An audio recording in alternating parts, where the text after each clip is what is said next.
Pessimismo. Quando nos tornamos muito sóbrios, isso interfere no aspecto prático da vida, e não tardará para que sejamos rotulados de pessimistas. Mas isso nada tem a ver com a filosofia segundo a qual os aspectos negativos da existência superam os positivos, e sim como o nosso gosto por alfinetar ilusões inflamadas e vê-las esborrachar-se na mais pura realidade. Vacas podem ser sagradas na Índia, mas aqui nós as comemos sem pedir desculpas. As ilusões dos demais nunca nos inspiram respeito, exceto no caso de recearmos alguma retaliação bastante real.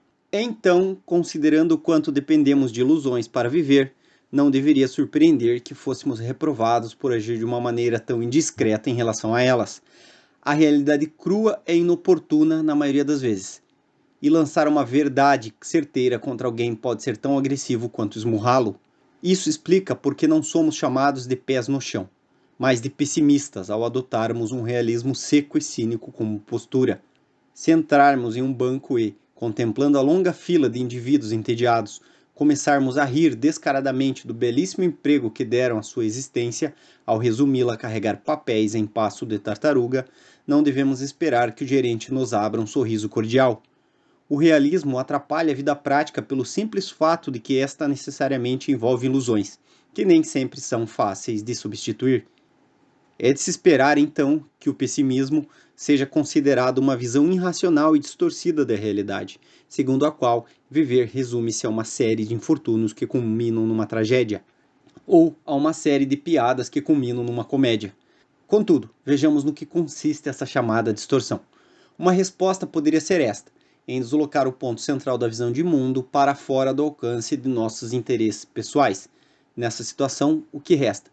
Uma mera descrição objetiva da realidade, uma descrição na qual somos tão importantes quanto aquilo que não nos importa, na qual nossas próprias ilusões, agora vistas de uma grande distância, tornam-se dignas de riso como as dos demais.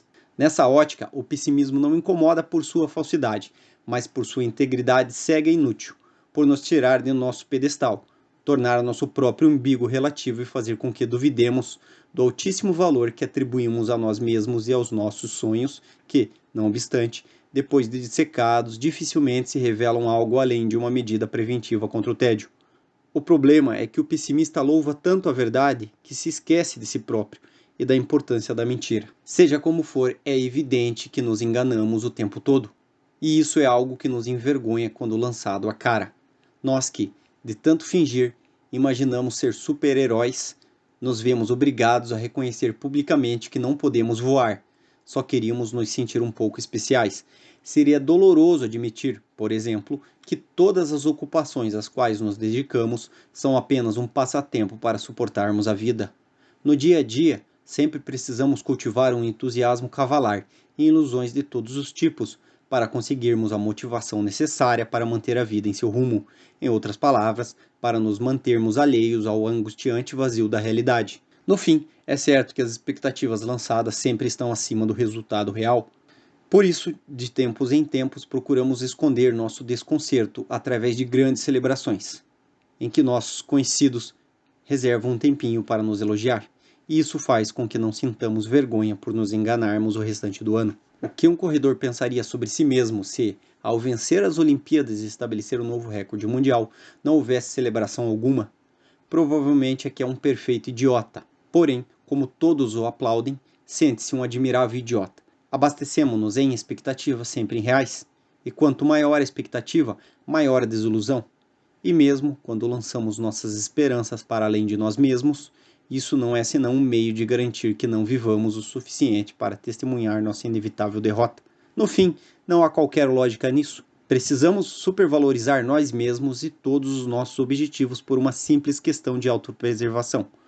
A motivação humana sustenta-se nesse tipo de autoengano. Talvez isso não seja ruim, só é estranho, pois nos obriga a agir como se fôssemos idiotas, mesmo que esse não seja todas as vezes o caso. Nesse sentido, o pessimista nada mais é que um indivíduo profundamente conhecedor desse lado patético de nossa humanidade, daquilo que gostaríamos de esquecer sobre nós mesmos, e o aponta sem a menor discrição, sabendo que não poderá ser refutado.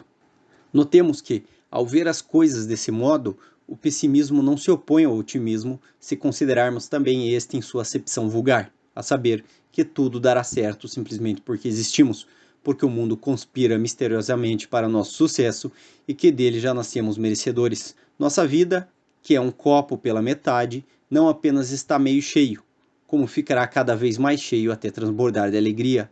O otimismo, como se vê, faz com que nossa visão da realidade seja distorcida por uma positividade irracional. E isso o pessimismo não faz, pois a visão que pinta não está distorcida por um comprometimento em ser útil. Para que houvesse uma oposição real entre ambos, seria necessário um pessimismo que distorcesse a realidade negativamente, como dizer que, se rolarmos um dado, este cairá mais vezes no 1 apenas porque somos destinados ao infortúnio incontornável de uma vida desgraçada.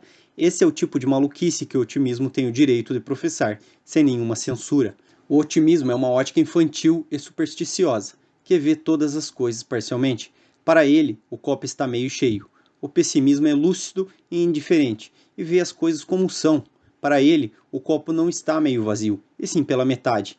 Deveria, portanto, ser chamado de realismo, não de pessimismo.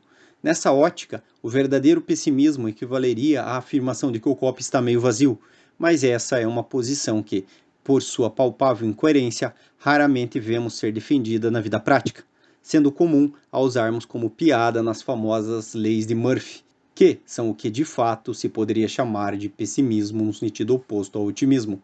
O que se designa pessimismo, então, no dia a dia, não é um pessimismo de fato, no sentido oposto do otimismo, mas apenas uma espécie de realismo impertinente, que se insere nas situações sociais simplesmente para avacalhá-las. Mesmo assim, a rigor, o pessimista não está errado naquilo que diz. Porém, como a verdade muitas vezes é inoportuna, ser honesto torna-se um desserviço, e o pessimismo nos parece algo ruim, não por nos prejudicar diretamente em qualquer sentido, mas porque nos impede de lançar mão da parcialidade que muitas vezes nos facilita a vida. Como o universo da prática é considerado o mundo real por excelência, é compreensível que a veracidade, ou melhor, o valor das perspectivas seja mais pesadamente avaliado pelas suas consequências positivas que pelas suas evidências ou sua fundamentação lógica. Assim, se o fato de acreditarmos que no fim tudo dará certo nos ajuda de algum modo, digamos, reduzindo nossa ansiedade quanto ao futuro, teremos um bom motivo para julgar a mentira preferível em termos de resultados finais positivos. Quando temos como finalidade a motivação, mentir a respeito de questões que melhorarão o nosso desempenho torna-se uma postura bastante lógica. A oração é um ótimo exemplo disso. Do ponto de vista da verdade, uma oração equivale a um procedimento placebo, que consiste em acreditar, imbuído de um otimismo intelectualmente indecente, que tudo dará certo porque uma projeção pueril de uma providência beneficente, paterna, violará as leis naturais para ajudar um mamífero insignificante a conquistar os seus objetivos igualmente insignificantes. Porém, do ponto de vista da prática, uma oração serve para melhorar nossas chances de sucesso através de uma postura confiante. Justifica-se por ser útil, não verdadeira. Em defesa do otimismo, muitos poderão alegar que a visão de mundo esboçada pelo pessimismo é somente reflexo de uma personalidade depressiva e neurótica. Claro, não deixa de ser verdade. Porém, estamos discutindo fatos, não qualidade de vida, e o fato é que a interpretação da realidade colocada pelo pessimismo é a única compatível com a realidade que conhecemos através da ciência. E isso pode ser visto como uma comprovação independente da intuição pessimista. Obviamente, o pessimismo não justifica a depressão, mas também não é invalidada por ela, ou a ciência também seria pelas tétricas implicações de suas descobertas. O pessimismo, desde sempre, teve a realidade ao seu lado. Se, para suportar essa realidade, precisamos do otimismo, isso já é uma questão distinta. Em termos de verdade, é ridículo afirmar que há equivalência entre ambas as visões. Diferentemente do pessimismo, o otimismo não tem qualquer respaldo em evidências. Pelo contrário, é amplamente refutado por elas. O pessimista diz: a vida não tem sentido. A ciência encolhe os ombros, realmente, não há quaisquer evidências disso. O otimismo continua tagarelando. O importante é ser feliz. Ora, mas quem estava discutindo sobre felicidade? Ao longo dos séculos, os sábios sempre foram pessimistas, e sempre disseram o mesmo, e os tolos o contrário. Por que deveríamos nos surpreender que apenas os primeiros estivessem certos? Já deveríamos ter adivinhado que há alguma relação bastante profunda entre pessimismo e inteligência, pois ambas as coisas sempre caminharam juntas. Porém, deixemos de lado esse particular e voltemos ao assunto principal. Há, como se percebe, muita irracionalidade envolvendo essa controvérsia entre otimismo e pessimismo. pois cada lado usa pesos e medidas distintos, nunca admitindo que só defendem isto ou aquilo devido a alguma particularidade que só diz respeito a eles próprios. Contudo, podemos explorar o assunto racionalmente sem nos envolvermos com crendices. Podemos investigar a função do pessimismo e do otimismo e tirar disso algumas lições interessantes. Vejamos como isso tudo funciona dentro de nossas vidas. É prudente, por exemplo, pensar que, antes de agir, devemos considerar lucidamente que objetivos temos e que motivos os justificam. Apenas depois dessa fase poderemos inserir mentiras motivacionais na equação, sem causar prejuízos. Essas deliberações racionais servem para decidirmos qual é a melhor estratégia a ser seguida, para anteciparmos os prováveis inconvenientes e suas soluções. A razão precisa vir antes, porque, uma vez lançado a ação, não teremos mais tempo para pensar. Assim, na fase de planejamento, temos a oportunidade de considerar o assunto quase impessoalmente, com grande calma e sensatez. Se, nessa situação extremamente propícia à reflexão, nosso plano de ação foi determinado, não será durante sua turbulenta execução que teremos a oportunidade de ver as coisas com mais clareza. Então, nesse segundo momento, o otimismo se justifica em sua superficialidade infantil, porque já cumprimos o papel de adultos e não há nada mais para ser pensado que possa nos beneficiar. Assim, quando o objetivo visado é a realização de alguma tarefa, não importa a veracidade, mas a eficiência daquilo que nos leva do ponto A ao ponto B. No processo, não há tempo para repensar tudo sobre o assunto. A mente, imersa numa circunstância voltada à ação, torna-se incapaz de abordá-la intelectualmente. Se, por exemplo, nos dispusermos a participar de um jogo de futebol, fica pressuposto que, em sua duração, nos limitaremos a seguir as regras como se fossem verdades absolutas. Se passarmos o tempo todo tentando justificar nossas ações através de meditações sobre os fundamentos últimos de regras arbitrárias, isso nos tornará ineficientes em segui-las. O momento de pensar sobre isso é antes de o jogo começar. Igualmente, nenhuma linha de montagem teria futuro se seus operários precisassem justificar para si próprios a razão de cada parafuso que apertam.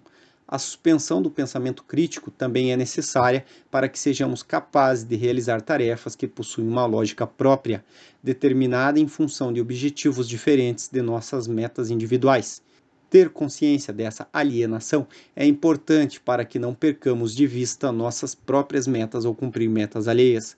Por vezes fazemos bem em não pensar muito, limitando-nos a desempenhar o nosso papel, pois é comum que as cadeias de processos sejam tão amplas que não conseguimos sequer conceber uma imagem do todo.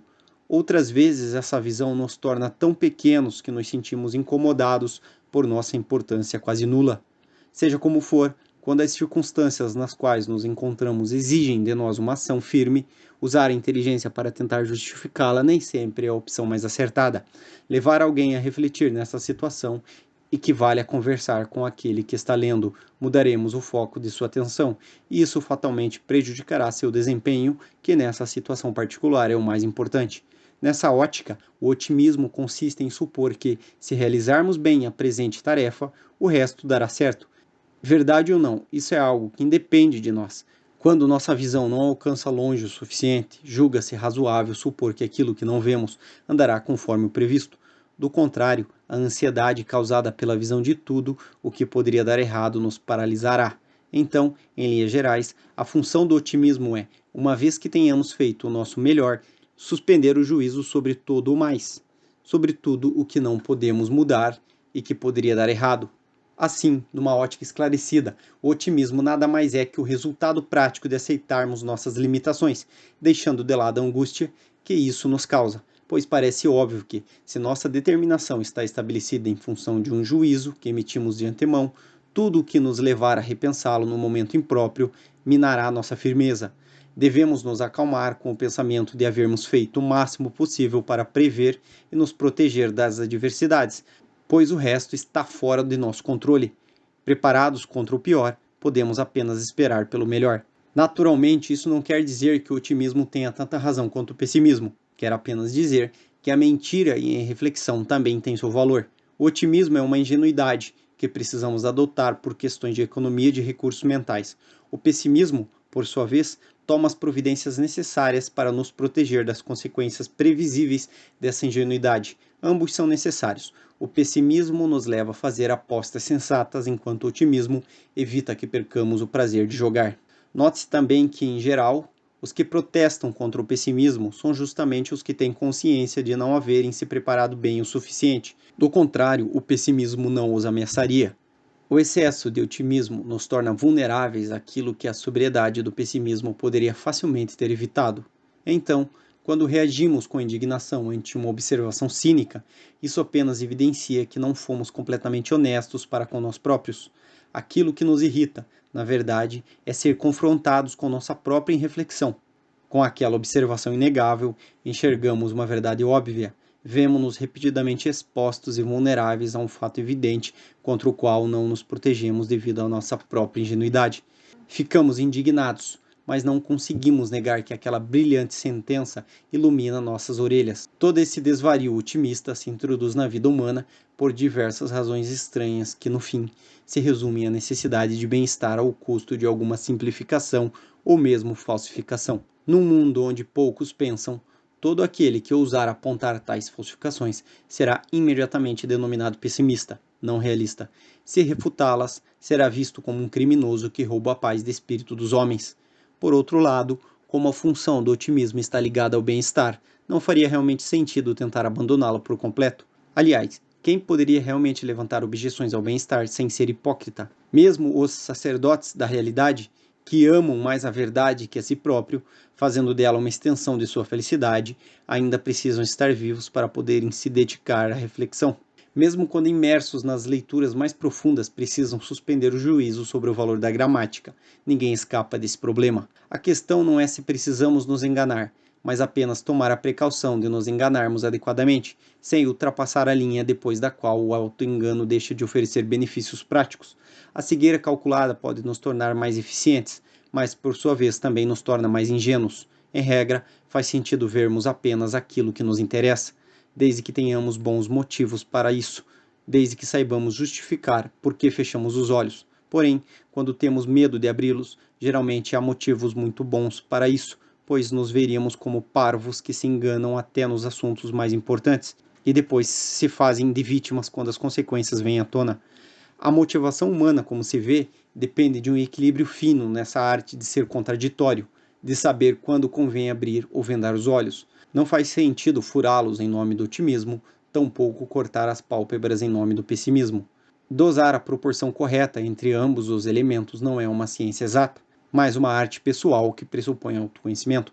Em regra, devemos ser mais otimistas em relação ao que está longe de nosso alcance e menos quanto ao que está perto. Assim nos distanciaremos dos extremos, da ingenuidade do otimismo e da estagnação do pessimismo, quando mal dosados. Considerando que a maioria dos indivíduos, infelizmente ou não, pende predominantemente para um lado ou outro, assim como alguns são canhotos e outros destros, podemos concluir que pessimistas serão melhores filósofos e otimistas melhores operários, já que um é mestre na arte de refletir e o outro na de praticar. Porém, além disso, podemos também constatar que não há nenhum antagonismo radical entre ambos se considerarmos que cada qual tem objetivos diferentes e que, para alcançá-los, adotam meios distintos. Nosso objetivo ao analisar a questão racionalmente foi vislumbrar a possibilidade real de nos tornarmos ambidestros, mesmo sabendo que não poderemos usar ambas as mãos simultaneamente. Ainda que não simpatizemos com um dos lados, é sempre mais vantajoso ter duas cartas na manga em vez de apenas uma. Podemos ilustrar da seguinte forma a distinção prática entre pessimismo e otimismo. Para se lançarem à batalha, os guerreiros precisam se inflamar com toda a determinação, com toda a sensação de poder que conseguirem obter, sendo que o objetivo não é refutar o inimigo, mas esquartejá-lo. Pouco importa de onde tirem suas razões, pois a verdade quem decide é o fio da espada. Para tal fim, adotam o otimismo.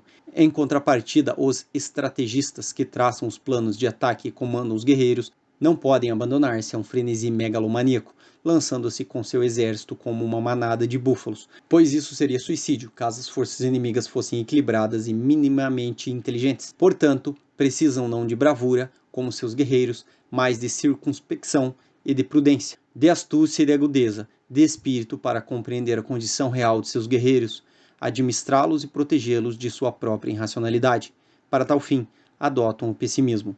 Naturalmente, nunca confessam aos guerreiros o que realmente pensam deles, pois isso os desmotivaria. Fica claro que as duas óticas podem coexistir e retirar vantagem da especialidade da outra, mas não na mesma cabeça e ao mesmo tempo. pois o pessimismo refutaria o otimismo e este responderia: primeiro viver, depois filosofar. O conflito seria interminável, com o previsível resultado da inação, pois tanto a compreensão da realidade quanto a ação na realidade são elementos que precisam estar sozinhos para realizar seu papel com maestria.